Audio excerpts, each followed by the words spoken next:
ಗೋಕುಲದಲ್ಲಿ ಸಂಭ್ರಮ ಸಡಗರ.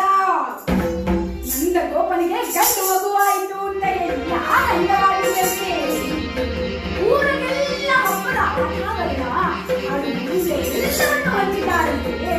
ಸಂಭ್ರಮದಿಂದ ಆ ಒಂದು ದಿನವನ್ನ ಆಚರಿಸುತ್ತಿದ್ದಾರೆ. ಆದರೆ ಇಲ್ಲಿ ಮತದಾನಗಳಲ್ಲಿ ಏನಾಗಿದೆ ಎಂದರೆ ಕಂಸ ಗೋಪಾಲ ರಕ್ಷಕರೆಲ್ಲರಿಗೂ ಕರೆಸಿದ್ದಾರಂತೆ. ಹೋಗಿ ನನ್ನ ಶತ್ರು ಎಲ್ಲಿ ಬೆಳೆಯುತ್ತಿದ್ದಾನೋ ಅವನನ್ನ ಸಂಹಾರ ಮಾಡಿ.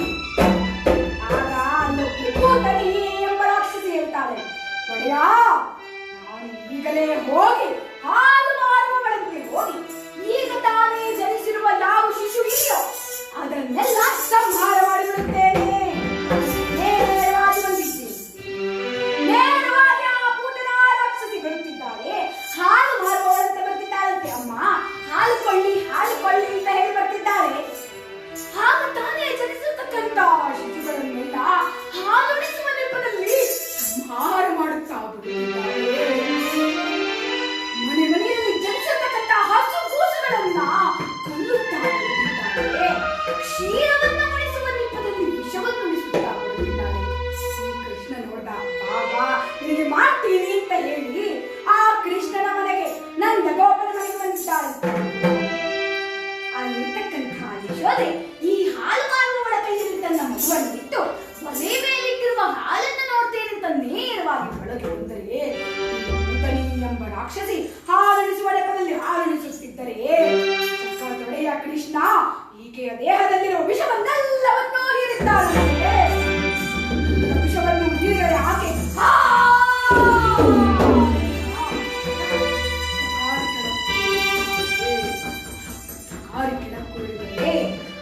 ಆಗ ಭಾಗವತದಲ್ಲಿ ಹೇಳಿರುವಂತೆ ಈಕೆಗೆ ಸದ್ಗತಿ ಪ್ರಾಪ್ತಿಯಾಯಿತಂತೆ. ಹಾಗಾದರೆ ದುಷ್ಟರಿಗೂ ಸದ್ಗತಿ ಪ್ರಾಪ್ತಿಯಾಗುತ್ತದಾ? ಕೆಲವರು ವ್ಯಾಖ್ಯಾನಕಾರರು ಇದಕ್ಕೆ ಯಾವ ರೀತಿ ಹೇಳಿದ್ದಾರೆ ಅಂತಂದ್ರೆ, ಯಾವುದೇ ರೀತಿಯಲ್ಲಿ ನಾಮಸ್ಮರಣೆ ಮಾಡಿದ್ರು ಸದ್ಗತಿ ಪ್ರಾಪ್ತಿಯಾಗುತ್ತೆ.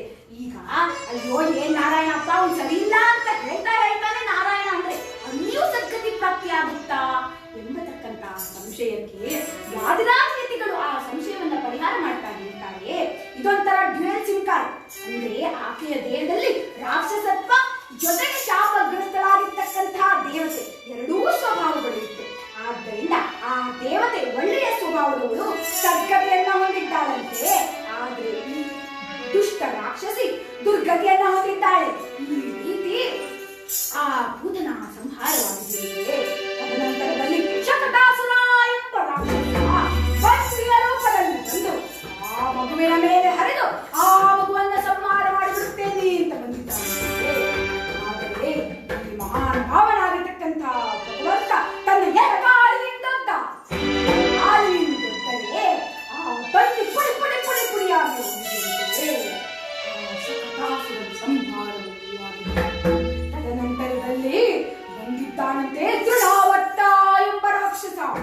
ಸುಂದರ ಗಾಳಿಯಂತೆ ಬಂದು ಆ ಮಗುವನ್ನ ಹೊತ್ತು ಸಂಹಾರ ಮಾಡಿಬಿಡುತ್ತೇನೆ ಅಂತ ಹೇಳಿ ಸುಂದರ ಗಾಳಿಯಂತೆ ಬಂದರೆ ಭಗವಂತನನ್ನ ಹೊತ್ತರೆ ಮೇಲೆ ಮೇಲೆ ಹೋಗುತ್ತಿದ್ದಂತೆ ಭಾರವಾದ ಭಗವಂತ 14 ಲೋಕವನ್ನೇ ಹೊತ್ತಂತೆ ಆ ಭಗವಂತನನ್ನ ಹೊತ್ತರೆ ಇಂತಹ 14 ಲೋಕ ಕೊಡಿಯನ್ನ ಹೊತ್ತರೆ ಹೊರಲಾಗದೆ ಅಂತ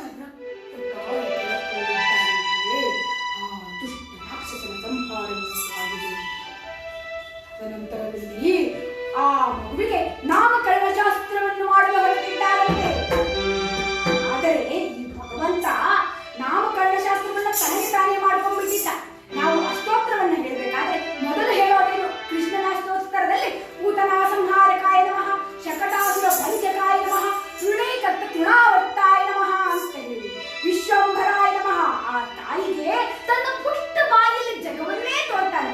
ಆದ್ದರಿಂದ ವಿಶ್ವಂಭರಾಯ ನಮಃ ಅಂತ ಹೇಳಿ ಆತನ ನಾಮಸ್ಮರಣೆಯನ್ನ ಮಾಡ್ತೀವಿ. ಇದನ್ನ ವಾದಿರಾಜಯತಿಗಳು ಪಾಪ ನನಗಿನ್ನೂ ನಾಮಕರಣ ಮಾಡಿಲ್ಲ ಅನ್ನೋ ಸ್ಥಿತಿಗೆ ಆ ಭಗವಂತ ತನಗೆ ತಾನೇ ಹೆಸರನ್ನು ಇಟ್ಟುಕೊಂಡ ಅಂತ ಹೇಳ್ತಾರೆ. ಇಲ್ಲೇನಾಗಿದೆ ಎಂದರೆ ನಾಮಕರಣ ಶಾಸ್ತ್ರವನ್ನ ಮಾಡುತ್ತಿದ್ದಾರಂತೆ.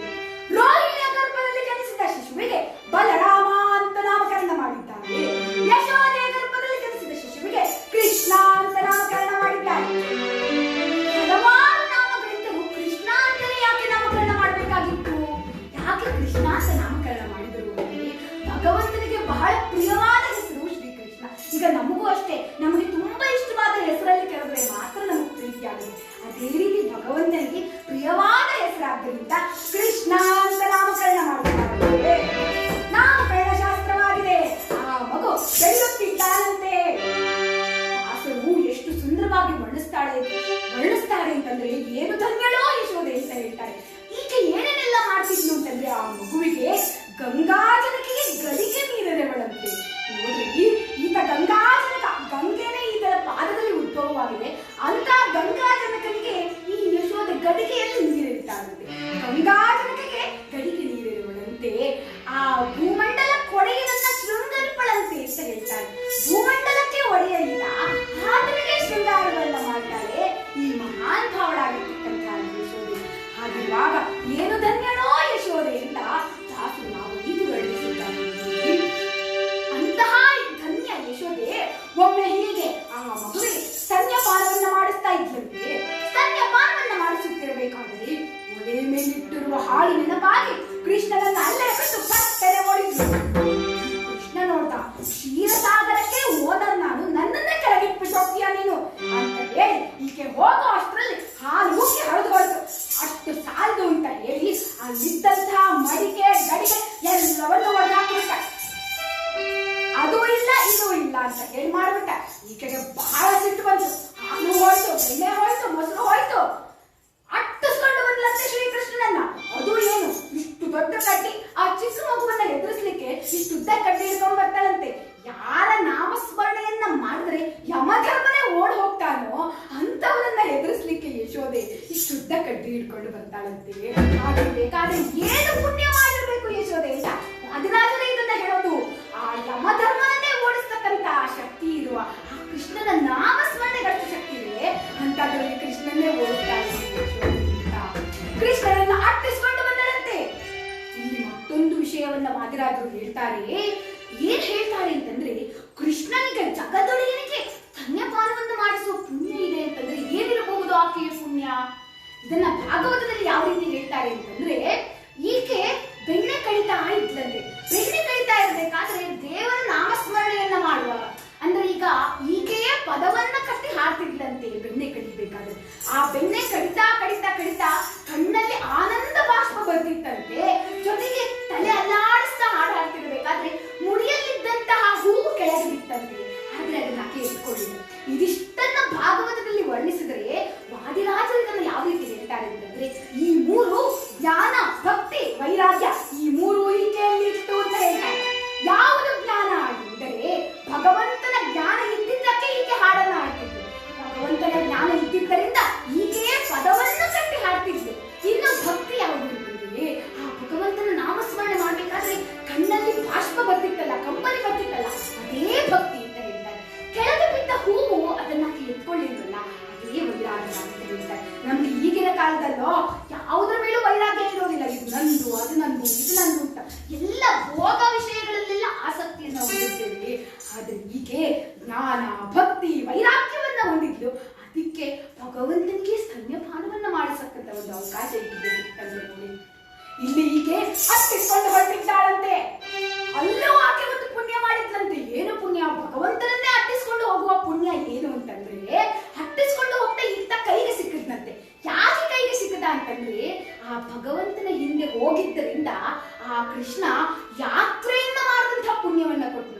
ನೋಡಿ, ಸತ್ಪಾತ್ರರೊಡನೆ ನಾವು ಭಗವಂತನ ಕ್ಷೇತ್ರಕ್ಕೆ ಹೋದ್ರೆ ಮಹಾನ್ ಪುಣ್ಯ. ಅಂತದ್ರಲ್ಲಿ ಭಗವಂತನ ಹಿಂದೆನೆ ಹೋದ್ರೆ ಎಂತಹ ಪುಣ್ಯ ಇರಬೇಕು. ಯಾತ್ರೆಯನ್ನ ಮಾಡಿದಂತಹ ಪುಣ್ಯವನ್ನೇ ಕೊಟ್ಟಿದ್ದಾರಂತೆ. ಆಗ ಈಗ ಹಿಡಿದು ದಡ ದಡ ದಡದ ಎಳೆತಂದು ಆ ಕೃಷ್ಣನನ್ನ ಕಟ್ ಹಾಕಬೇಕು ಅಂತ ನೋಡ್ತಾಳಂತೆ. ಆದ್ರೆ 1-2 ಇಂಚು ಕಡಿಮೆ ಆಗುತ್ತೆ, ಇಲ್ಲ 2 ಇಂಚು ಜಾಸ್ತಿ ಆಗುತ್ತೆ. ಯಾಕೆ ಹೀಗಾಗ್ತಿದೆ? ಕೊನೆಗೆ ಈಗ ಹೇಳಿದ್ರಂತೆ, ನೋಡಪ್ಪ, ನೀನ್ ನನ್ನ ಮಗನೇ ಅಲ್ಲ, ನಿನ್ ಕೈ ನನ್ನ ಕಟ್ಟಕ್ಕಾಗಲ್ಲ. ಆಗ ಕೃಷ್ಣ ಈಗ ಕಟ್ಟು ಅಂತಂತೆ. ಯಾಕೆ ಈ ರೀತಿ ಆಯ್ತು? ಇದನ್ನ ವಾದಿರಾಜರು ಹೇಳ್ತಾರೆ. ಈಕೆ ಯಾವಾಗ ಇವನು ನನ್ನ ಮಗ, ಇವನನ್ನ ಕಟ್ ಹಾಕ್ತೀನಿ ಅಂತ ಹೋದ್ರು, ಆಗ ಆಗ್ಲಿಲ್ಲ. ಅಲ್ಲಿ ಜ್ಞಾನನೂ ಹೊರಟೋಯ್ತು, ವೈರಾಗ್ಯನೂ ಹೊರಟೋಯ್ತು, ಭಕ್ತಿ ಮಾತ್ರ ಇತ್ತು, ಆಗ್ಲಿಲ್ಲ. ಆದ್ರೆ ಯಾವಾಗ ಈಕೆ ನೀನ್ ನನ್ನ ಮಗ ಅಲ್ಲ, ನಾನ್ ನಿನ್ನನ್ ಕಟ್ ಹಾಕಕ್ಕಾಗಲ್ಲ, ನಿನ್ನನ್ ಕಟ್ ಹಾಕಕ್ಕಾಗಲ್ಲ, ನೀನ್ ನನ್ನ ಮಗ ಅಲ್ಲ ಅಂತಂದ್ರೆ ಅಲ್ಲಿಗೆ ಜ್ಞಾನ ಬಂತು. ಈತ ಪರಮಾತ್ಮ ನನ್ನ ಮಗ ಅಲ್ಲ ಅಂತ. ಜೊತೆಗೆ ನನ್ನ ಮಗ ಅಲ್ಲ ಅಂತಂದ್ರೆ ವೈರಾಗ್ಯ ಬಂತು. ಜ್ಞಾನ, ಭಕ್ತಿ, ವೈರಾಗ್ಯಗಳು ಬಂದಾಗ ಭಗವಂತ ಹೇಳ್ತಾನೆ, ಈಗ ನನ್ನನ್ನು ಕಟ್ಟು. ಆ ಭಗವಂತನನ್ನ ಕಟ್ಟಿ ಹಾಕಿದ್ದಾಳಂತೆ. ಮುಂದೆ ಅಲ್ಲಿಂದ ಕೃಷ್ಣ ಹೊರಳುಗಳನ್ನ ಎಳೆದುಕೊಂಡು ಹೋಗಿ ನಳಗೂವರ ಮಣಿಗ್ರೀವರೆಂಬತಕ್ಕಂತಹ ಕುಬೇರನ ಮಕ್ಕಳಿಗೆ ಮುಕ್ತಿಯನ್ನ ದಯಪಾಲಿಸ್ತಾ ಇಂತಹ ಕಥೆ. ತದನಂತರದಲ್ಲಿ ಶ್ರೀಕೃಷ್ಣನ ಬಾಲಲೀಲೆಯನ್ನು ವರ್ಣಿಸಿದ್ದಾರೆ. ಶ್ರೀಕೃಷ್ಣ ಎಲ್ಲರ ಮನೆಗೆ ಹೋಗೋದು, ಬೆಣ್ಣೆ ತಗೊಳ್ಳೋದು.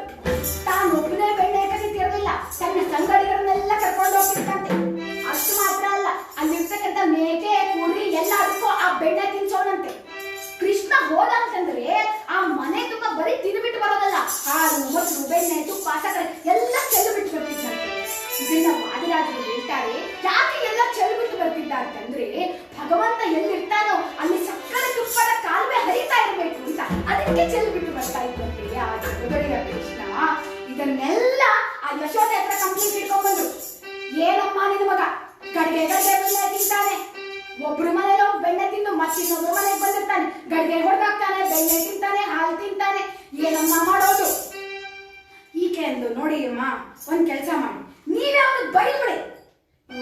ಏನಮ್ಮ ನಿನ್ನ ಮಗನ ನಾವು ಬೈಯಕ್ಕಾಗುತ್ತಾ? ಅವ್ನಿಗೇನಾದ್ರೂ ಬೈಬೇಕು ಅಂತ ಬಾಯಿ ತೆಗೆದ್ರೆ ಬಾಯಿ ಆ ಅಂತ ನಿಂತ್ಬಿಡುತ್ತೆ. ಹೋಗಿ ಹೊಡೆದ್ ಬಿಡಮ್ಮ ಅವನ್ನ. ಅಯ್ಯೋ ಅಯ್ಯೋ ಹೊಡಿಬೇಕು ಅಂತ ಕೈ ಎತ್ತಿದ್ರೆ ಕೈ ಹೀಗೆ ನಿಂತ್ಬಿಡುತ್ತೆ. ಹೇಳ್ತಾರೆ ಯಾಕೆ ಹೀಗಾಗುತ್ತೆ ಅಂತಂದ್ರೆ, ಈತ ಜಗನ್ನಿಯಾಮಕ. ನಿಮ್ಮ ಒಳಗೆ ನಿಂತು ನೀನ್ ಕೈ ಎತ್ತಬೇಕು ಅಂದ್ರೆ ಎತ್ತಿಸ್ತಕ್ಕಂತ ಅವನು. ಬಿಂಬ ಚಲಿಸಿದರೆ ಪ್ರತಿಬಿಂಬ ಚಲಿಸುವುದು. ಹಾಗಿರುವಾಗ ನೀನ್ ಆಡೋ ಮಾತು ಆಡಿಸ್ತಕ್ಕಂತ ಅವನು ಅಂದ್ಮೇಲೆ ನೀನ್ ಆಡ್ತೀನಿ ಅವನನ್ನೇ ಬೈತೀನಿ ಅಂತ ಹೋದ್ರೆ ಹೇಗಾಗುತ್ತೆ? ಇದು ಈಕೆ ಹೇಳಿದ್ಲು. ಒಂದ್ ಕೆಲಸ ಅಲ್ಲಿ ಮತ್ತೊಬ್ಬ ಕೇಳಿದ್ಲು, ಇದೆಲ್ಲಾ ಬಿಡಮ್ಮ, ನಿನ್ನ ಮಗ ಮೊದಲು ಮಾಡೋ ಕೆಲಸ ಏನ್ ಗೊತ್ತಾ? ಕರುಗಳನ್ನೆಲ್ಲ ಬಿಚ್ಚಿಬಿಡ್ತಾನೆ. 500 ಆರುಗಳು ಹೊಸ ಕರುಗಳು ಇರ್ತಿತ್ತಂತೆ. 500 ರೂಪ ತಾಳ್ಬಿಟ್ಟು ಬಿಚ್ಚಿಬಿಡೋದು. ಅಲ್ಲ ಕಣ್ರಿ, ಅಷ್ಟು ಹಸು ಕರಾನೇನಾದ್ರು ಬಿಚ್ಚಿದ್ರೆ ಆ ಮನೆಯವ್ರ ಕತೆ ಏನಾಗ್ಬೇಕು? ಹಸು ಕರು ಎಲ್ಲ ಬಿಚ್ಚಿ ಓಡೋಗ್ಬಿಡೋದು. ಯಾಕೆ ಇದನ್ನ ಮಾಡ್ತಿದ್ದ? ಇದನ್ನೇನಾದ್ರೂ ನಿನ್ನ ಮಗನ ಹತ್ರ ಹೋಗಿ ಕೇಳಿದ್ರೆ ಇದು ನನ್ನ ಸ್ವಭಾವ ಅನ್ನೋನಂತೆ. ಏನ್ ಸ್ವಭಾವ ಅಂದ್ರೆ ವಾದಿರಾಜರು ಹೇಳ್ತಾರೆ, ಸಂಸಾರದ ಗಂಟನ್ನ, ಈ ಜಗತ್ತಿನ ಗಂಟನ್ನ ಬಿಡಿಸ್ತಕ್ಕಂಥವನೇ ನಾನು, ಅದೇ ನನ್ನ ಸ್ವಭಾವ ಅಂತ ಹೇಳ್ತಿದ್ನಂತೆ. ಆ ಗಂಟನ್ನ ಬಿಚ್ಚಿ ಕಳಿಸ್ಬಿಡೋನಂತೆ. ಒಂದ್ಸಲ ಹೀಗೆ ಆ ಹಸುಗಳ ಗಂಟೆಲ್ಲ ಬಿಚ್ಚಿಬಿಟ್ಟ. ಇವರು ಆ ಮನೆ ಯಜಮಾನ, ಅಯ್ಯೋ ನನ್ನ ಹಸು ಎಲ್ಲ ಹೋಯ್ತಪ್ಪ ಅಂತ ಹುಡ್ಕೊಂಡು ಅಲ್ಲೊಂದು ಗದ್ದೆ ಇಲ್ಲೊಂದು ಗದ್ದೆಯಲ್ಲಿ ಹಸು ಎಲ್ಲ ಮೇಯ್ತಾ ಇತ್ತು. ಅದನ್ನೆಲ್ಲ ಹಿಡ್ಕೊಂಡ್ ಬಂದು ಕಟ್ಟೋಷ್ಟ್ರಲ್ಲಿ ಮನೆಗೆ ಬಂದು ಹೆಂಡತಿ ಹತ್ರಲ್ಲೇ ಒಂದ್ ಕಾಫಿ ಕೊಡೆ ಅಂತ ಅಂದ. ರೀ ಹಾಲ್ ತಗೊಂಡ್ಬಂದ್ರಿ ಅಂದ್ರು.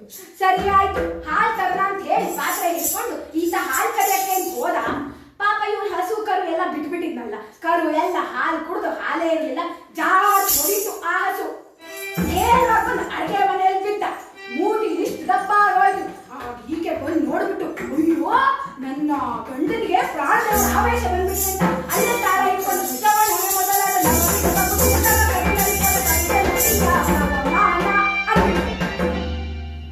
ಅಲ್ಲ ಕಣ್ರಿ, ಯಾರಾದ್ರೂ ಇಂಥ ಸಂದರ್ಭದಲ್ಲಿ ಜಪ ಮಾಡ್ತಾರ. ಅವನಂದ, ಅಮ್ಮ ಇದು ಪ್ರಾಣದೇವರ ಆವೇಶ ಅಲ್ಲ ಕಣೆ, ಪ್ರಾಣನೇ ಹೋಗೋ ಸನ್ನಿವೇಶ, ನನ್ನೊಂದು ಕಾಪಾಡಿ ಅಂತ. ನೋಡಮ್ಮ ನಿನ್ನ ಮಗ ಹಿಂಗ್ ಮಾಡ್ತಾನೆ. ಇವಳಂದು, ನೋಡಿ ಸ್ವಾಮಿ, ನೋಡಮ್ಮ ಒಂದ್ ಕೆಲಸ ಮಾಡು, ನನ್ನ ಮಗನನ್ನ ಹಿಡ್ಕೊಂಡು ನನ್ನ ಮನೆಗೆ ಬಾ. ಅಚ್ಚರಿ ಎಷ್ಟು ಗಂಟೆಗೆ ಬರ್ತಾನ ಅವನು? ಅಯ್ಯೋ ನಿನ್ನ ಮಗನ್ ಹೊತ್ತು ಗೊತ್ತು ಟೈಮು ಏನು ಇಲ್ಲಮ್ಮ. ಬೆಳಗ್ಗೆ 4 ಗಂಟೆಗೆ ಬಂದ್ಬಿಡ್ತಾನೆ. ಬಿಡ್ಗಂಟ್ರಾಯ ಯಾವಾಗ್ಲೂ ಎದ್ದೇ ಕೂತಿರ್ತಾನೆ. ಸರಿ ನಮ್ಮ ಒಂದ್ ಕೆಲಸ ಮಾಡು, ಅವ್ನ್ ಬರ್ತಾನಲ್ಲ, ಆ ಬರ್ಬೇಕಾದ್ರೆ ಹಾಲೆಲ್ಲ ಬಿಸಿ ಬಿಸಿ ಬಿಸಿ ಕುಡಿಸ್ಬಿಡು. ಅವನು ಬಂದು ಹಾಲಿಗೆ ಬಾಯಿ ಹಾಕಿ ಬಿಸಿ ಹಾಲು ಕುಡ್ದ ಅಂತಂದ್ರೆ ಇನ್ನೊಂದ್ಸಲ ಆ ಹಾಲು ಮುಟ್ಬಾರ್ದು. ಅವನು ನೀನೇ ಹಾಲು ಕೊಡ್ತೀನಿ ಅಂದ್ರೆ ಕುಡಿಬಾರ್ದು. ಹಾಗೆ ಮಾಡ್ಬಿಡು. ಇವನಂದ, ಅಮ್ಮ ಒಲೆಯ ಮೇಲೆ ಇಟ್ಟಿದ್ದ ಹಾಲ ಶ್ರೀಕೃಷ್ಣ ಕುಡಿದು ಹೋದ. ಕುದಿವ ಹಾಲ ಬಾಯಿ ತೆರೆದು ಕುಡಿದರು ಜಿಹ್ವೆ ಸುಡಲೇ ಇಲ್ಲ. ಛಲದಿ ಗೊಡೆಯ ಶ್ರೀ ವರುಣದೇವ ಸಿಂಚುತನ ಬಾಯೊಳಿರನೆ. ಹೌದು ಸಾಕ್ಷಿ ಶ್ರೀ ಭಾಗವತರು ನೀ ಕೇಳೆ ಗೋಪಿಯಮ್ಮ. ಸುಂದರವಾಗಿ ಹೇಳಿದ್ದಾರೆ ನೋಡಿ. ಒಲೆ ಮೇಲೆ ಕುಡಿದ ಹಾಲನ್ನ ಬಂದು ಕಟಕಟ ಅಂತ ಕುಡಿದ್ಬಿಟ್ಟು ಆ ಹಂಡೆ ನನ್ನ ಕೈ ಮೇಲೆ ಇಟ್ಬಿಟ್ಟು ಹೋದ. ನೋಡಮ್ಮ ನನ್ನ ಕೈಯೇ ಸುಟ್ಟೋಯ್ತು. ಏನಪ್ಪ ಇದು, ಅಷ್ಟು ಬಿಸಿ ಹಾಲು ಕುಡಿದ್ರು ಕೃಷ್ಣ ಏನೂ ಆಗ್ಲಿಲ್ವಾ ಅಂತಂದ್ರೆ, ವಾದಿರಾಜರಂತಾರೆ, ಅಗ್ನಿಯೇ ಅವನ ಬಾಯಲ್ಲಿ ಇರ್ಬೇಕಾದ್ರೆ, ವರುಣದೇವರೇ ಅವನ ಬಾಯಲ್ಲಿ ಇರ್ಬೇಕಾದ್ರೆ ಏನಾಗ್ಲಿಕ್ಕೆ ಸಾಧ್ಯ? ಜಲದಿ ಗೋಡೆಯ ಶ್ರೀ ವರುಣದೇವ ನಿನ್ ಸುತ್ತಲ ಬಾಯೊಳಿಗೆ ಅಂತ ಹೇಳ್ತಾರೆ. ಈ ಬ್ರಹ್ಮಾಂಡವೇ ಬಾಯಲ್ಲಿ ಇರ್ಬೇಕಾದ್ರೆ ಏನಾಗ್ಲಿಕ್ಕೆ ಸಾಧ್ಯ ಅವನಿಗೆ ಅಂತ. ಅದ್ರಲ್ಲಿ ಏನೂ ಆಗಿಲ್ಲ ಅವ್ರಿಗೆ. ಸರಿ, ಇವರೆಲ್ಲ ಹೇಗ್ ಕಳ್ಸಿದ್ರು, ನೋಡಮ್ಮ ಹಿಡ್ಕೊಂಡ್ ಬಂದ್ಬಿಡಿ ಅವನ್ನ, ನಾನು ಸರಿಯಾಗಿ ಪಾಠ ಕಳಿಸ್ತೀನಿ ಅಂತ. ಸರಿ, ಇವರೆಲ್ಲ ಒಂದು ಪ್ಲಾನ್ ಮಾಡ್ಕೊಂಡು ಕೃಷ್ಣನ್ ಹಿಡಿಬೇಕು ಅಂತ ಹೇಳಿ ಒಂದು ಸಂಘ ಮಾಡ್ಕೊಂಡು ಕೃಷ್ಣನ ಚೇಷ್ಟಾ ವಿಮೋಚನಾ ಸಂಘ ಅಂತ. ಇನ್ನೊಂದು ವಿಶೇಷ ಏನು ಅಂತಂದ್ರೆ, ಅಲ್ಲಿ ಎಲ್ಲೇ ಆ ನಂದಗೋಕುಲದಲ್ಲಿ ಹೋದ್ರು ಸಹ ಯಾರಾದ್ರೂ ಜನಗಳು ಸೇರ್ತಿದ್ರು, ಮದುವೆ ಸಂಭ್ರಮ ಅಂತಂದ್ರೆ ಎಲ್ಲೋದ್ರೂ ಕೃಷ್ಣನ್ ಮಾತೆ. ಕೃಷ್ಣನ್ ಎಷ್ಟು ಚೆನ್ನಾಗಿ ಬೆಣ್ಣೆ ಕಲಿತಾನ್ರಿ. ನಮ್ಮನೇಲಿ ಯಾವ ರೀತಿ ಕಳ್ತನ ಮಾಡ್ತಾ ಗೊತ್ತಾ? ನಮ್ಮನೇಲಿ 2 kg ಬೆಣ್ಣೆ ತಿಂದ, ನಮ್ಮನೇಲಿ 10 kg ತಿಂದಾರಿ. ಅದೆಲ್ಲ ಸರಿ, ನಮ್ಮನೇಲಿ 10 kg, ಪಕ್ಕದ ಮನೇಲಿ ಎಷ್ಟು ಅಂದ್ರೆ 12 kg. ಹೌದಾ, ಅದ್ರಲ್ಲಿ ಇನ್ನೊಂದು ಮುದ್ದೆ ತಗೋದು ನಾನೇ ಕೊಟ್ಟು ಕಳಿಸ್ದೆ ಅಂತ. ಈ ರೀತಿ ಕೃಷ್ಣನ ಬೇರೆ ಬೇರೆ ರೀತಿ ಬೆಣ್ಣೆ ಕಳ್ತನದ ಬಗ್ಗೆ ಡಿಸ್ಕಸ್ ಮಾಡ್ತಿದ್ರಂತೆ ಆಗಿನ ಕಾಲದಲ್ಲಿ. ಯಾಕೆ ಈ ರೀತಿ ಮಾಡ್ತಿದ್ರು ಅಂತಂದ್ರೆ, ದಾಸರು ಹೇಳ್ತಾರೆ, ಅವ್ರು ಮಾತ್ರ ಅಲ್ಲ ನೀವು ಮಾಡ್ರಿ ಅಂತ. ಜಾರತ್ವವನ್ನು ಮಾಡಿದ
ಮಾಡ್ಲಿಕ್ಕೂ ಚಂದ.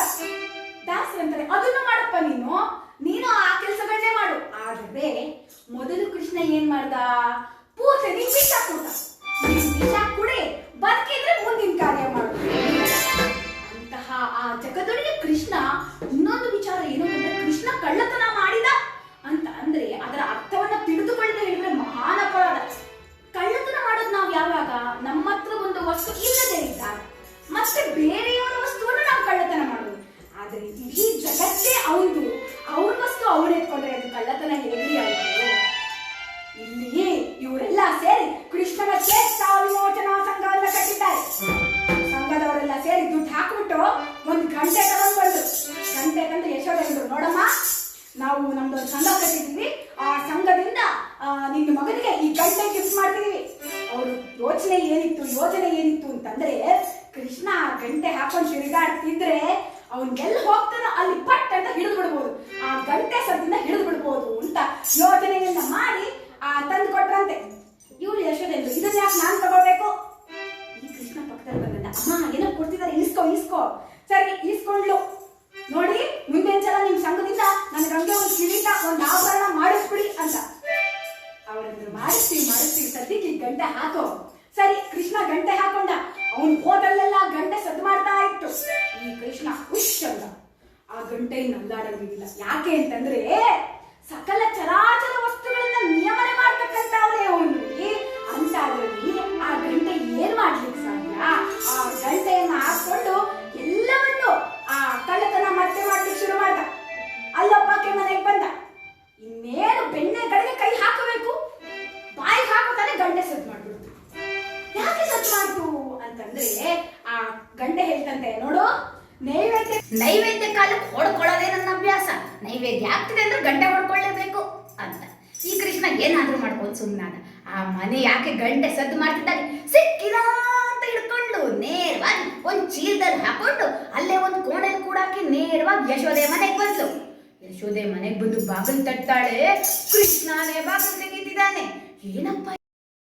ನೇರವಾಗಿ ಈಕೆ ಮನೆಗೆ ಬಂದು ನೋಡ್ತಾಳೆ, ಈಕೆ ಗಂಡನ್ನೇ ಕೂಡ ಹಾಕ್ಬಿಟ್ಟಿದ್ದಾಳೆ. ಸರಿ, ಈಗ ಏನ್ ಮಾಡೋದು ಕೃಷ್ಣನನ್ನ ಹಿಡಿಯಲಿಕ್ಕೆ? ಇವರೆಲ್ಲ ಕೃಷ್ಣ ಮನೆಗೆ ಬರಬಾರ್ದು ಅಂತ ಹೊಸ ಯೋಜನೆ ಮಾಡ್ತಿದ್ರು. ಒಂದಿನ ಹೀಗೆ ಒಂದು ಹೊಸ ಯೋಜನೆ. ಕೃಷ್ಣ ಮನೆಗೆ ಬೆಳಿಗ್ಗೆ ಬಂದ್ಬಿಟ್ಟ. ಈಗ ಏನ್ ಮಾಡ್ಬೇಕು ಯೋಜನೆ ಅಂತ ಗೊತ್ತಾಗ್ಲಿಲ್ಲ. ಅಲ್ಲೇ ಒಂದ್ ಹತ್ರ ಜಾಗದಿಂದ ಹೋಗಿ 2 ಬಾಳೆ ಕಂಬ ತಂದು ನೆಟ್ಬಿಟ್ಟು ಮನೆ ಮುಂದೆ, ನೋಡಪ್ಪ ಇವತ್ ನಮ್ಮನೆ ಪೂಜೆ, ಅರ್ಚಕರೆಲ್ಲ ಬರ್ತಿದ್ದಾರೆ, ದಯವಿಟ್ಟು ನೀನ್ ಇವತ್ತೊಂದಿನ ಬರ್ಬೇಡಪ್ಪ ಅಂತ ಹೇಳ್ಬಿಟ್ಟು. ಈ ಕೃಷ್ಣ ಸುಮ್ಮನಿರ್ತಾನ? ಪೂಜೆನಾ? ಏನ್ ಪೂಜೆ ಅಂತ. ಸತ್ಯನಾರಾಯಣ ಪೂಜೆ. ಸರಿ, ಒಂದ್ ಕೆಲಸ ಮಾಡ್ತೀನಿ, ಯಾವ ಅರ್ಚಕರಿಗೆ ಹೇಳಿದ್ಯಾ? ಯಾಕೆ ಇನ್ನೂ ಅರ್ಚಕರು ಬಂದಿಲ್ವಾ? ಅವ್ರಿಗೇನ್ ಟೈಮ್ ಸೆನ್ಸ್ ಇಲ್ವಾ? ಅಂದ್ರೆ ಅವ್ರಿಗೇನ್ ಪುಷ್ಪತಿಲ್ವಾ? ನಾನ್ ಹೋಗಿ ಕರ್ಕೊಂಡ್ ಬರ್ತೀನಿ. ಯಾವ ಅರ್ಚಕರಿಗೆ ಹೇಳಿದ್ಯಾ? ಈಗ ಅಯ್ಯೋ ಅರ್ಚಕರ ಹೆಸರು, ಯಾವ್ದೋ ಒಬ್ಬ ಅರ್ಚಕರ ಹೆಸರು ಹೇಳ್ಬಿಟ್ಟು ಕಳ್ಸಿದ್ರು. ನೇರವಾಗಿ ಬಂದ. ಆ ಅರ್ಚಕರ ಮನೆಗೆ ಬಂದ್ಬಿಟ್ಟು, ನೋಡಿ ಸ್ವಾಮಿ, ಅದೇ ನೀವು ಒಬ್ರು ಮನೆಗೆ ಇವತ್ತು ಪೂಜೆಗೆ ಹೋಗ್ಬೇಕಾಗಿತ್ತಲ್ಲ, ಅವ್ರಿಗೆ ಸೂತ್ಕ ಬಂದ್ಬಿಟ್ಟಿದೆ, ಆದ್ರಿಂದ ನೀವೇನ್ ಹೋಗೋದು ಬೇಕಾಗಿಲ್ಲ, ಅದನ್ನ ಹೇಳು ಅಂತ ಹೇಳ್ಕೊಳ್ತಿದ್ದಾರೆ. ಈ ಅರ್ಚಕರು ಯೋಚಿಸಿದ್ರು, ಅವ್ರು ಹೇಳಿದ್ರು ಅನ್ಸುತ್ತೆ, ನಾನು ಮರ್ತಿದೀನಿ, ಒಳ್ಳೇದಾಯ್ತು ಸೂತ್ಕ ಬಂತಲ್ಲ, ನಾನೇ ಹೋಗೋ ಪ್ರಮೇಯ ಇಲ್ಲ. ಈ ಕೃಷ್ಣ ನೇರವಾಗಿ ಬಂದ ಆಕೆ ಹತ್ರ ಹೇಳುತ್ತಂತೆ, ನೋಡಮ್ಮ ನೀನ್ ಅರ್ಚಕರು ಹೇಳಿದ್ರಲ್ಲ, ಆ ಅರ್ಚಕರಿಗೆ ಸೂತ್ಕ ಬಂದ್ಬಿಟ್ಟಿದ್ಯಂತೆ, ಪೂಜೆಗೆಲ್ಲ ಸಿದ್ಧ ಮಾಡ್ಕೊಂಡು ನಾನೇ ಬರ್ತೀನಿ ಅಂತ. ಇವಳು ನೀನು ಬರಬಾರ್ದು ಅಂತ ನಾನು ಈ ಯೋಜನೆ ಹಾಕಿದ್ರೆ ನೀನೇ ಬರ್ತಿದ್ಯಾ? ಸರಿ ನೋಡಮ್ಮ, ಬೇಗ ಸಿದ್ಧ ಮಾಡ್ಕೊಂಡ್ಬಿಡು. ನೇರವಾಗಿ ಬಂದ. ಅದ್ ಎಲ್ಲಿಟ್ಟಿದ್ನೋ ಗೊತ್ತಿಲ್ಲ, ಪಟ್ಟೆ ಮಡಿ, ರೇಷ್ಮೆ ಪಟ್ಟೆ ಉಟ್ಕೊಂಡ್ಬಿಟ್ಟ. ಏನು ಎಲ್ಲ ಗೋಪಿ ಚಂದನ ಎಲ್ಲ ಹಚ್ಕೊಂಡ, ತುಳಸಿ ಮನೆ ಎಲ್ಲ ಹಾಕೊಂಡ, ಅಲಂಕಾರ ಮಾಡ್ಕೊಂಡ. ಒಬ್ಬನೇ ಬರ್ಲಿಲ್ಲ, 2000 ಜನ ಮಕ್ಕಳನ್ನ ಕರ್ಕೊಂಡು ಬಂದ್ಬಿಟ್ಟ. ಅದು ಏನು, ಕೃಷ್ಣನ ದಾಸರು ಸ್ವಾಮಿಗಳು ಬರ್ತಾರೆ ಅಂದ್ರೆ ವೇದಘೋಷ ಆಗುತ್ತೆ, ಅಂತದ್ರಲ್ಲಿ ಕೃಷ್ಣನೇ ಬರ್ತಿದ್ದಾನೆ ಅಂದ್ರೆ ವೇದಘೋಷವನ್ನ ಮಾಡ್ತಾ ಈ ಮಕ್ಕಳೆಲ್ಲ ಬಂದಿದ್ರು. ದಾರಿ ಬಿಡಿ ಅಂತ ಹೇಳಿ ಮಡಿ ಪಟ್ಟು ಬರ್ತಿದ್ದಾರೆ, ದಾರಿ ಬಿಡಿ ದಾರಿ ಮಾಡ್ಕೊಂಡ್ ಬಂದು ಎಲ್ಲಿ ನಿಮ್ ದೇವರ ಮನೆಯಲ್ಲಿ ನೇರವಾಗಿ ಹೋಗಿ ದೇವರ ಮನೆಯಲ್ಲೇ ಕೂತ್ಬಿಟ್ಟ. ಒಳ್ಳೆ ಪಟ್ಟೆ ಮಾಡಿ ಪೂಜೆಗೆಲ್ಲ ಸಿದ್ಧ ಮಾಡ್ಕೊಂಡ, ಪಂಚಪಾತ್ರೆ ಉಜ್ಜನಿ ಎಲ್ಲ ಎತ್ಕೊಂಡ, ಆಚಮನ ಮಾಡ್ದ, ಪೂಜೆಗೆಲ್ಲ ಸಿದ್ಧ ಮಾಡ್ಕೊಂಡ. ಇವ್ರ ಗಂಡ ಹೆಂಡತಿ ನೋಡ್ತಾ ಇದ್ರು, ಏನ್ ಮಾಡ್ತಾನೆ ಈ ಕೃಷ್ಣ ಅಂತ. ಸರಿ ಎಲ್ಲ ಅಲಂಕಾರ ಮಾಡ್ದ, ಹೂವಿಟ್ಟ, ಪಂಚಾಮೃತ ಅಂದ. ಇವರು ಹಾಲು ಬೆಣ್ಣೆ ಉಳಿದ್ರೆ ಸಾಕು ಅಂತ ನಾವು ಈ ಯೋಜನೆ ಹಾಕಿದ್ವಿ. ಇವ್ರು ನೋಡಿದ್ರಲ್ಲ ಪಂಚಾಮೃತ ಅಂತಿದ್ದಾರೆ. ಹಾಲಿಗೆ ಪ್ಲಸ್ ತುಪ್ಪ ಪ್ಲಸ್ ಬಾಳೆಹಣ್ಣು ಸಕ್ಕರೆ ಎಲ್ಲ ಸೇರ್ಕೊಂಡ್ಬಿಡ್ತು.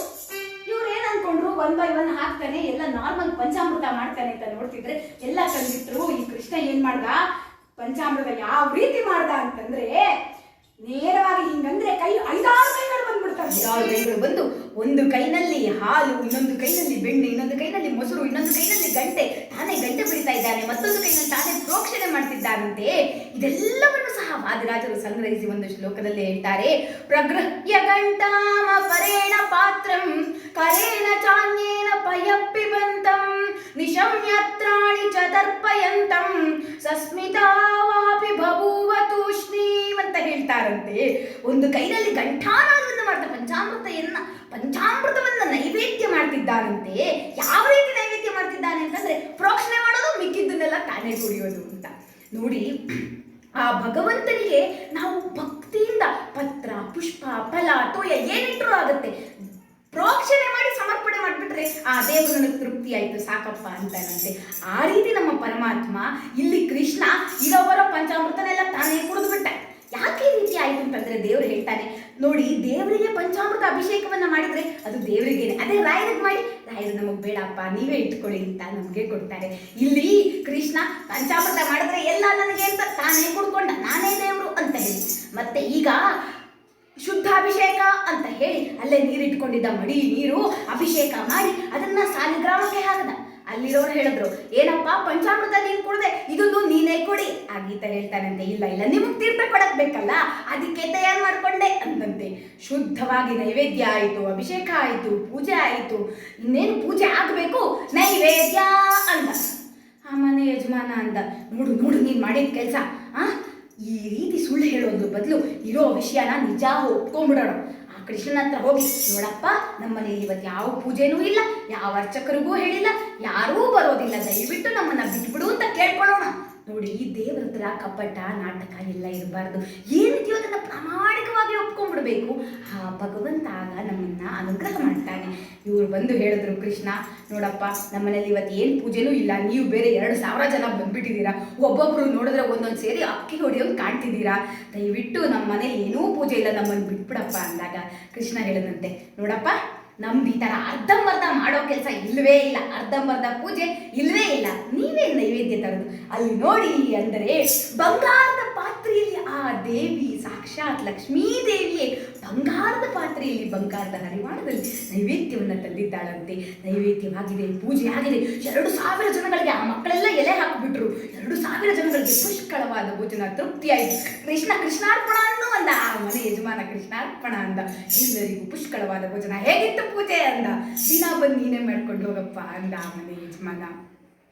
ಇದೇ ರೀತಿ ತನ್ನ ಅನಂತ ಲೀಲೆಯನ್ನ ತೋರ್ತಿದ್ದಾನಂತೆ. ಅದೊಂದು ದಿನ ಆ ಊರಿನ ಜನರೆಲ್ಲ ಹೇಳಿದ್ರು, ನೋಡಪ್ಪ ಯಮುನಾ ನದಿಯಲ್ಲಿ ಕಾಳಿಯ ಎಂಬ ಸರ್ಪ ಸೇರಿಕೊಂಡು ಕೊಡಬಾರದ ತೊಂದರೆಯನ್ನ ಕೊಡ್ತಾ ಇದೆ, ದಯಮಾಡಿ ನಮ್ಮನ್ನಾದ್ರಿಂದ ರಕ್ಷಿಸು. ಈ ಕೃಷ್ಣ ಅಂದ, ಸರಿ ಹಾಗಾದ್ರೆ ನಾಳೆನೇ ಮುಹೂರ್ತ, ಆದ್ರೆ ನಮ್ಮ ಅಣ್ಣಂಗೆ ಹೇಳ್ಬೇಡಿ. ಯಾಕಪ್ಪ, ಅವನಿದ್ರೆ ನಿಂಗೂ ಸಹಾಯ ಆಗುತ್ತೆ. ಇಲ್ಲ ಅವನು ಹಾವು ಅದು ಹಾವು, ಒಂದು ಒದ್ಬಿಡ್ತೀನಿ, ಆಮೇಲೆ ಅಯ್ಯೋ ಅಣ್ಣ ಸಾರಿ ನಿಮ್ ಫ್ರೆಂಡ್ ಅಂತೆ ಗೊತ್ತಾಗ್ಲಿಲ್ಲ ಅಂದ್ರಾಯ್ತು. ನಾಳೆನೇ ಮುಹೂರ್ತ, ಎಲ್ಲ ತಯಾರಾಗಿದೆಯಂತೆ. ಕೃಷ್ಣ ಕಾಳಿಯ ಮಡುವೆಗೆ ಯಮುನಾ ನದಿಗೆ ಹಾರಿದ್ದಾನಂತೆ ಶ್ರೀಕೃಷ್ಣ. ಎಲ್ಲಿದ್ದಾನೆ ಕೃಷ್ಣ ಯಶೋದೆ ಹುಡುಕಾಡ್ತಾ ಬರ್ತಿದ್ದಾಳಂತೆ. ಪಿಳ್ಳಂಗೋಪಿಯ ಚೆಲುವ ಕೃಷ್ಣ ನೋಡಿದೀರಿ,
ಎಲ್ಲಿ ನೋಡಿದ್ರಿ ನಂದಗೋಪನ ಮನೆ ಹತ್ರ ನೋಡಿದ್ರಾ?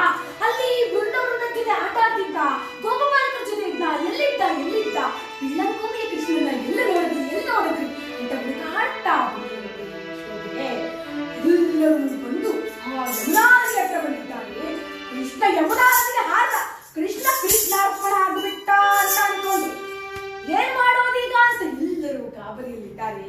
ಆಗ ಬಲರಾಮ ಅಂದ, ಅವನಿಗೆಲ್ಲಾದ್ರೂ ಸಾವುಂಟೆ ಕೃಷ್ಣ, ಇವ್ರ ಕೈಲಿ ಕ್ಯೂರಿಯಾಸಿಟಿ ತಡ್ಕೊಳಕ್ ಆಗ್ತಿಲ್ಲಪ್ಪ, ಒಂದು ಸಲ ಇದ್ದೇನೆ ಅಂತ ಏನಾದ್ರೂ ಒಂದು ಕೊಡು ಅಂತಂದ್ರೆ ಕೃಷ್ಣ ಕಾಳಿಂಗನ ಬಾಲವನ್ನ ಹಿಡಿದು ಕಲಿಂಗನ ಮೇಲೆ ಕಾಲಿದ್ದಾನಂತೆ. ಕೃಷ್ಣನ ಆ ಒಂದು ಹಾಲಿನ ಹೆಡೆಯ ಮೇಲೆ ಬಂದು ನಿಂತಿದ್ದಾನಂತೆ. ವಾದಿರಾಜರು ಹೇಳ್ತಾರೆ, ಅಲ್ಲೊಂದು ಅದ್ಭುತವಾದ ನಂತರವನ್ನು ಮಾಡ್ತಾನಂತೆ. ರಾಮ ಜೈ ಜೈ ರಾಮ, ಹರೇ ರಾಮ ಜೈ ಜೈ ರಾಮ, ರಾಮ ಜೈ ಜೈ ರಾಮ, ಹರೇ ರಾಮ ಜೈ ಜೈ ರಾಮ.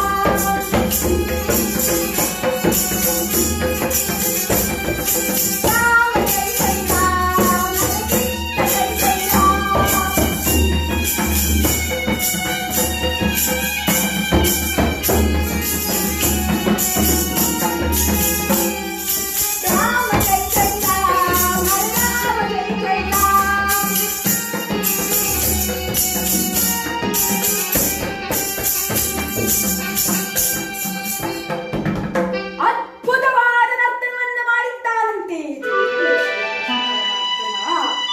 ಯಾಕೆ ನರ್ತನವನ್ನು ಮಾಡಿದ ಅಂತಂದ್ರೆ, ಆ ನರ್ತನ ಹೇಗಿತ್ತು ಅಂತಂದ್ರೆ, ಡೊಳ್ಳಿನ ಮೇಲೆ ಹನುಮಪ್ಪ ಕೈಯನ್ನು ಹಾಕಿದ್ದಾರಂತೆ. 33 ಕೋಟಿ ದೇವತೆಗಳು ಬಂದು ನೋಡ್ತಿದ್ದಾರಂತೆ. ಬ್ರಹ್ಮದೇವರು ಮೃದಂಗವನ್ನು ನುಡಿಸುತ್ತಿದ್ದಾರಂತೆ. ವಾಯುದೇವರು ಅದ್ಭುತವಾದ ಗಾನವನ್ನು ಮಾಡುತ್ತಿದ್ದಾರಂತೆ. ರುದ್ರದೇವರು ತಾಳವನ್ನು ನುಡಿಸುತ್ತಿದ್ದಾರಂತೆ. ಅದ್ಭುತವಾಗಿರ್ತಕ್ಕಂಥ ನರ್ತನ.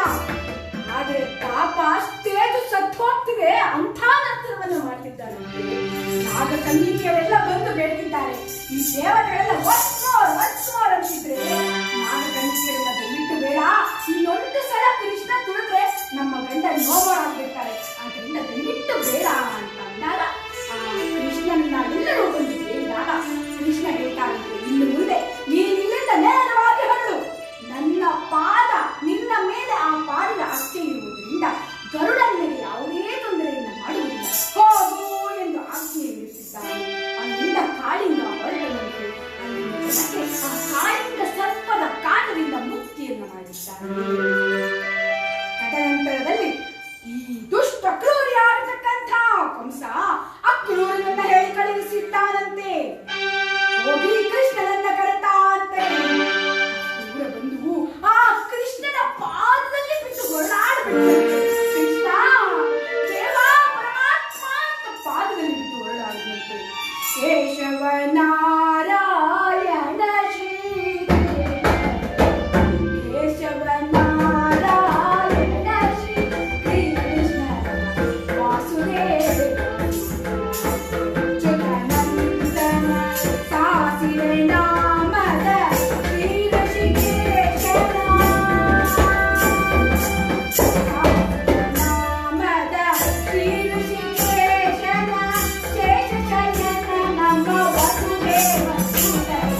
ಭಕ್ತಿಯ ಕೃಷ್ಣ ಹೋಗದಿರಲೋ ರಂಗ ಕೃಷ್ಣ ವಾಸುದೇವ ನಮ್ಮನ್ನೆಲ್ಲ ಬಿಟ್ಟು ಹೋಗ್ಬೇಡಪ್ಪ ಈ ನಿನ್ನ ಅಮ್ಮನೆಲ್ಲ ಬಿಟ್ಟು ಹೋಗ್ತೀಯ ಕೃಷ್ಣ. ಅಮ್ಮ ನಾನೆಲ್ಲೂ ಹೋಗ್ತಿಲ್ಲಮ್ಮ ಬರ್ತೀನಿ ಅಂತ ಹೇಳಿ ಅಕ್ರೂರರೊಂದಿಗೆ ಕೃಷ್ಣ ಬಲರಾಮರು ನೇರವಾಗಿ ಮಥುರಾ ನಗರಕ್ಕೆ ಬಂದಿದ್ದಾರಂತೆ. ಅಲ್ಲಿ ಕುಬ್ಜೆ ಎಂಬಾಕೆಯ ಒಂದು ಮೂರು ಬೆನ್ನನ್ನ ಪರಿಹಾರ ಮಾಡಿದ್ದಾನೆ. ಕುವಲಯ ಪೀಡ ಎಂಬ ಆನೆಯನ್ನು ಸಂಹಾರ ಮಾಡಿದ್ದಾನೆ. ಶಿವಧನಸ್ಸನ್ನು ಮುರಿದಿದ್ದಾನೆ. ಯಾಗ ಮಂಟಪವನ್ನು ಧ್ವಂಸ ಮಾಡಿದ್ದಾನೆ. ತದನಂತರದಲ್ಲಿ ಆ ಕಂಸ ಒಂದು ವರವನ್ನ ಬೇಡಿದ್ದನಂತೆ. 14 ಲೋಕಗಳು ಒಟ್ಟಾಗಿ ನನ್ನ ಮೇಲೆ ಬಿದ್ದಾಗ ನನ್ನ ಮರಣ ಆಗಿಸ್ತಾನೆ. 14 ಲೋಕಕ್ಕೆ ಒಡೆಯನಾಗಿರ್ತಕ್ಕಂಥ ಆ ಕೃಷ್ಣ ತನ್ನ ಮುಷ್ಟಿಯಿಂದ ಒಮ್ಮೆಲೆ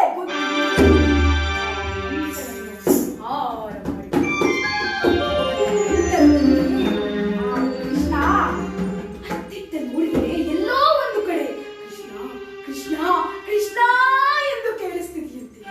ಯಾರದು ಯಾರದು ಅಂತ ನೋಡಿದರೆ ಸೆರೆಮನೆಯಲ್ಲಿ ಇದ್ದ ದೇವಕಿ ದೇವಿ ಆ ಕೃಷ್ಣನನ್ನ ಕರೀತಿದ್ಯಂತೆ. ಕೃಷ್ಣ ಕೃಷ್ಣ ಕೃಷ್ಣ ಅಂತ ಹೇಳಿ ಕೃಷ್ಣ ಬರ್ತಿದ್ದಾಗೆ ಹೀಗೆ ಒಂದು ಅವಸರದ ಪೂಜೆಯನ್ನೇ ಮಾಡಿಬಿಟ್ಲಂತೆ. ಎಂತಹ ಪೂಜೆ ಅಂತ ವಾದಿರಾಜರು ಹೇಳ್ತಾರೆ.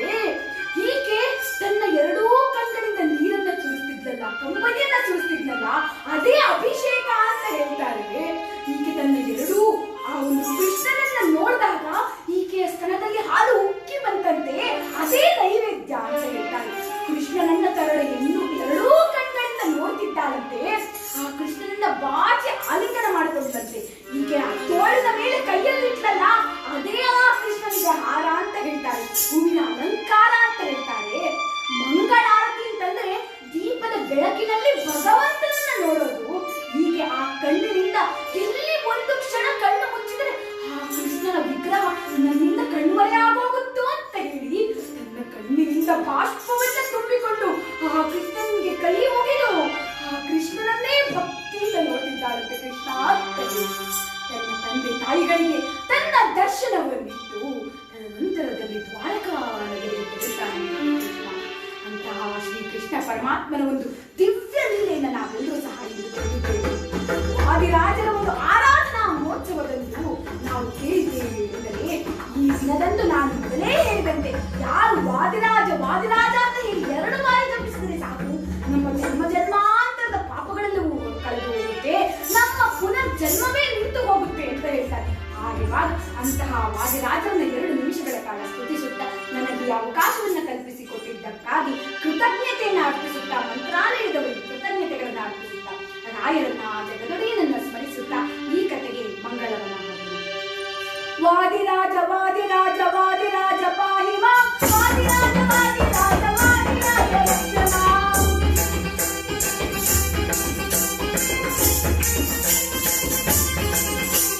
ವಾದಿರಾಜ ವಾದಿರಾಜ ವಾದಿರಾಜ ಪಾಹಿ ಮಾಂ ವಾದಿರಾಜ ವಾದಿರಾಜ ವಾದಿರಾಜ ರಕ್ಷ ಮಾಂ. ಭೂತರಾಜ ಭೂತರಾಜ ಭೂತರಾಜ ಪಾಹಿ ಮಾಂ ಭೂತರಾಜ ಭೂತರಾಜ ಭೂತರಾಜ ರಕ್ಷ ಮಾಂ.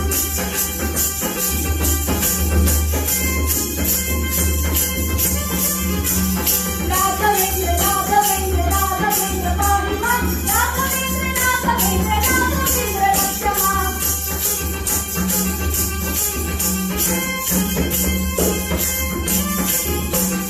ರಾಮಚಂದ್ರ ರಾಮಚಂದ್ರ ರಾಮಚಂದ್ರ ಪಾಹಿ ಮಾಂ ರಾಮಚಂದ್ರ ರಾಮಚಂದ್ರ ರಾಮಚಂದ್ರ ರಕ್ಷ ಮಾಂ. ಹಯಗ್ರೀವ ಹಯಗ್ರೀವ ಹಯಗ್ರೀವ ಪಾಹಿ ಮಾಂ ಹಯಗ್ರೀವ ಹಯಗ್ರೀವ ಹಯಗ್ರೀವ ರಕ್ಷ ಮಾಂ. ರಾಮಚಂದ್ರ ಪಾಹಿ ಮಾಂ ಹಯಗ್ರೀವ ರಕ್ಷ ಮಾಂ. ಸತತ ಮಾರ್ಗದಿ ಸಂತತ ಸೇವಿಪರಿಗೆ ಸತತ ಮಾರ್ಗದಿ ಸಂತತ ಸೇವಿಪರಿಗೆ ಅತೀತದಲ್ಲಿ ಮನೋರಥವ ಕೊಡುವೆ.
ಜಯ ನಿಕ್ಕುತ ಗೆಜ್ಜೆ ಕಾಲ್ಗಳ ಸರಿಯ ತೋಟ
Mom.